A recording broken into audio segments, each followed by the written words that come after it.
I've always told my followers that the body doesn't lie. As a high-profile fitness influencer and boutique gym owner, my entire brand was built on the data of discipline. I constantly wore a high-end health tracker ring, and our home was anchored by a state-of-the-line $10,000 smart fitness mirror and stationary bike system in the master suite.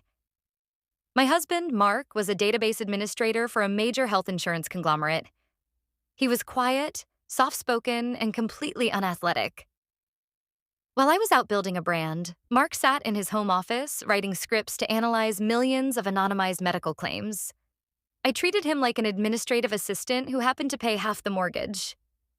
Because of my lifestyle, I spent a lot of time with other high performers. That's how I met Christian.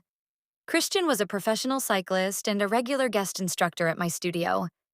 He was pure electricity, competitive, fiercely driven, and possessed an athletic intensity that made Mark look like a ghost. Our affair was a high-stakes adrenaline rush.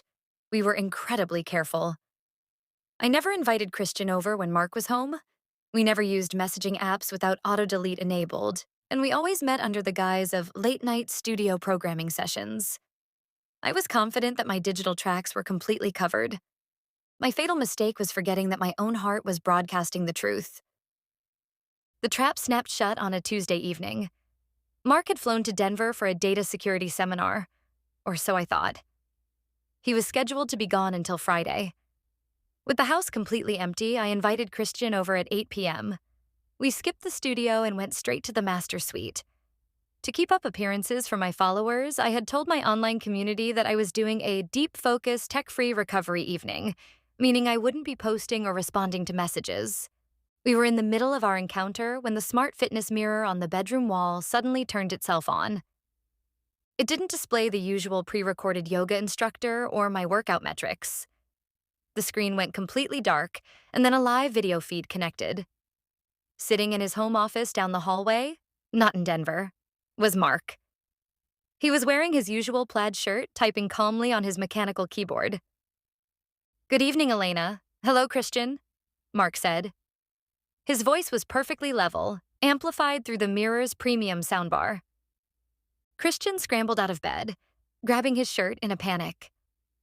"What the hell? Is that a camera inside the mirror?" "No, Christian, there's no camera in the mirror itself," Mark explained, taking a slow sip of tea. "But Elena's smart fitness ring is connected to our local Wi-Fi mesh network.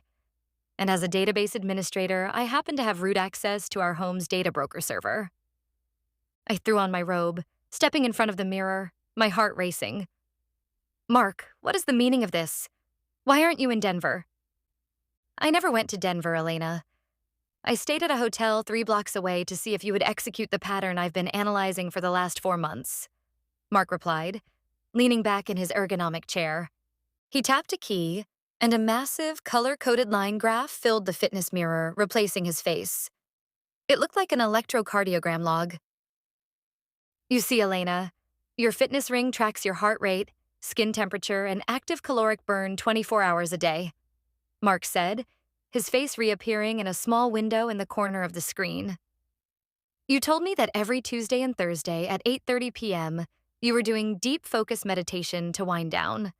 But meditation doesn't cause your heart rate to spike from 60 beats per minute to an aerobic zone of 145 beats per minute for exactly 42 minutes. My stomach dropped into a bottomless pit. The air left my lungs completely. "I wrote a script to cross-reference your biometric spikes with the automated Bluetooth logs of our home router," Mark continued calmly.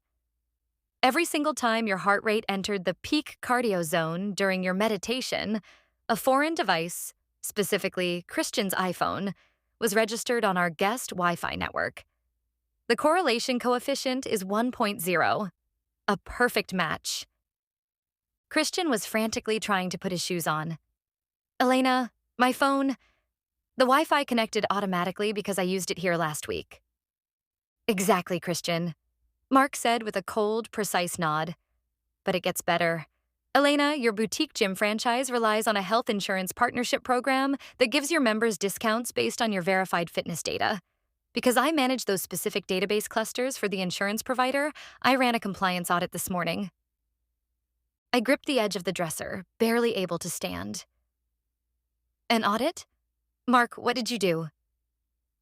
I submitted the raw biometric metadata to the compliance board, Mark said. Falsifying health and wellness data while using corporate partnership funds constitutes insurance fraud. Your gym's certification has been suspended pending a full investigation. Your investors were notified 30 minutes ago. Mark, you're destroying my business, I screamed at the mirror. No, Elena. You destroyed it when you forgot that data doesn't have an opinion.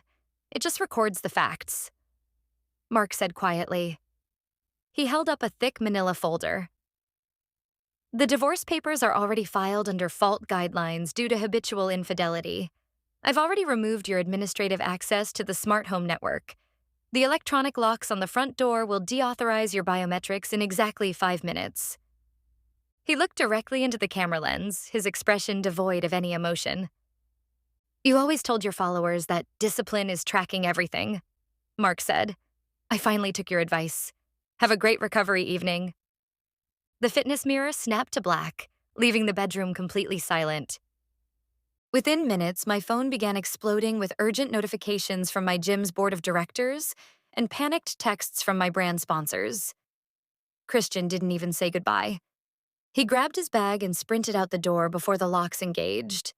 I was left standing alone in the dark, realizing that the very technology I used to build my empire had become the digital witness that completely demolished it.